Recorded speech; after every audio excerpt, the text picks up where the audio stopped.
Hi, I'm Ciara, and this is What the Fuckle, where I answer your questions about the Irish language. Today I'm going to be talking about Irish language surnames in the Gaelic tradition. So my surname when I was born was Heenahan, and that's just the anglicised form of O'Hainachan, which is what my ancestors would have been called. And in this video I'm going to be talking about that tradition of naming after ancestors and what the O and the mock and all that stuff mean. Irish language surnames are patronymic, which means they follow the name of the father. The two main features of an Irish language surname that everyone around the world would recognise would be mock and O. So the meanings of these are actually son of and grandson of.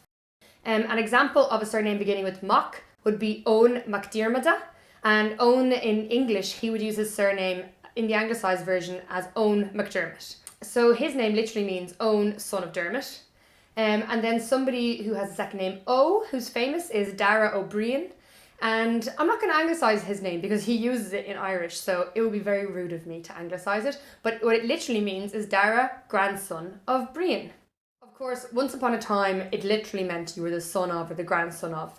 But nowadays, names don't change with generations, and they just mean that once upon a time in your lineage, that was the name of one of your forefathers. Both of those examples that I gave, Eoghan Mac Diarmada and Dara Ó Briain, literally follow on from the name of one of their ancestors. So Eoghan, son of Diarmid, Diarmid was actually a person, and Dara Ó Briain, and Briain would actually be a person. But the second names can also follow something else to do with one of the forefathers, like the trade they had, the job or the rank they had, or where they came from.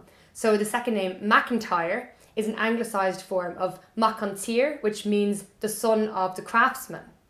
And then the second name, Branach, means a Welshman, which means you must have had a Welsh person in your family a long, long time ago. So for the women, of course, we can't be called Mock and O because we're not sons, we're the daughters. So the name changes a bit for children who are women. For example, the second name, McCarthy in English, comes from McCorhig. And if I was a girl with that name, I'd be Ciara Ní É. The reason for this is I'm Ciara Inin Vic Corhig, which means Ciara, the daughter of the son of Corhach.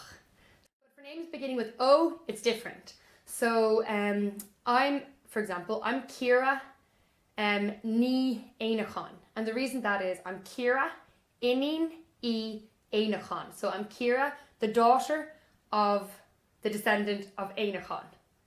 Okay, great. So that's how the women use their names before they're married. But then, as the tradition goes, we go from being the daughters of our fathers to the wives of our husbands. So I'm going to use some more famous names. Let's go with Matthew McConaughey.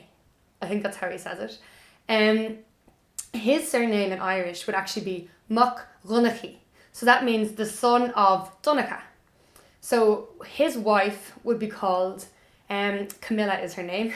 I looked it up. She'd be called Camilla Ban Vic Dhonnchaidh. So she's Camilla, the wife of the son of Dhonnchaidh, and that's how she's referred to. And then sometimes people would drop the ban, so it would just be Camilla Vic Dhonnchaidh.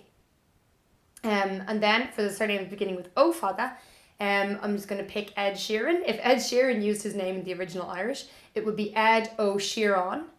And he would be married to a wife called Ban E Huron. So she's her name, and then the wife of the descendant of Sheeran. Perfect. Okay, so that sounds pretty complicated, but there's a really good website called sloinne.ie, which means surname.ie. It gives you the man's name, the woman's name as it would be before she's married, the woman's name as it would be after she's married, and then it gives you the house name. So that sounds all a bit Game of Thronesy, but basically what it is how to refer to the family as a unit. So, like, how would you say, to my family in English, you'd say the Heenahans, but in Irish, you'd have to use this house name. So if you want to say the Heenahans, you say, like, Muintir I Éanachan. So if you want to say, if somebody in our family died and you wanted to say my sympathies to the family, you'd say Machovron le Muintir I Éanachan. And if you wanted to talk about like those Heenahan kids, you'd say Clon I Éanachan. That's like the descendants of O Éanachan. One thing I will say about that website, sloinne.ie, is just to be careful with spellings on it. If you spell something, like there's loads of different anglicised spellings of Irish names, first of all. So if your name is anglicised, try different spellings if you don't find it at first. And secondly, there's always different spellings in Irish anyway of all the different second names. And also, if you're writing in the Irish name, you have to be careful that all the fathers are there, because it won't give you, like the search results are just a bit sensitive basically, so you might have to play around with it a bit before you get what you want. Finally, just some notes at the end of this video about surnames. I think I've talked about surnames all day long. Like surnames, like place names, are just one of those aspects of the Irish language that live on and are still in our culture. So even when they're in the anglicised version, similar to place names, you can always trace back what the Irish meant, and it's so interesting to me anyway. So just some notes on the surnames before I finish up. First of all, you might have noticed when I'm saying Mac Dhonnchaidh, it's like the son of Dhonnchaidh, it's Mac, M-O-C-K is what it sounds like in English, not Mac, not like McDonald's. Although, interestingly, the people who started up McDonald's were actually of Scottish origin, so their name would have been McDonald, going far enough back. So McDonald, you know now after this video, is son of Donald. Isn't that interesting? What else? Okay, yeah, in English, when surnames were anglicised, they had an apostrophe after the O, so like Scarlett O'Hara, but this should never happen with Irish. So they actually say that the apostrophe is a remnant of the O father in Irish, and that's all well and good. When the name is anglicised, you can use an apostrophe, but when the name is in the Irish, it should have an O father and not an apostrophe. You should never see an O father and an apostrophe, like apostrophe over there with English, O father over there with Irish, and never the two should meet. So that's it, and that's all I'm going to do for today on Irish language surnames. Of course, there's a million other questions that can be asked, like maybe someone who doesn't want to identify as male or female wouldn't want to use Mac or Nick, and then how people might use surnames in a non-patriarchal way, and how they could bring in your mother's surname, and a million other things.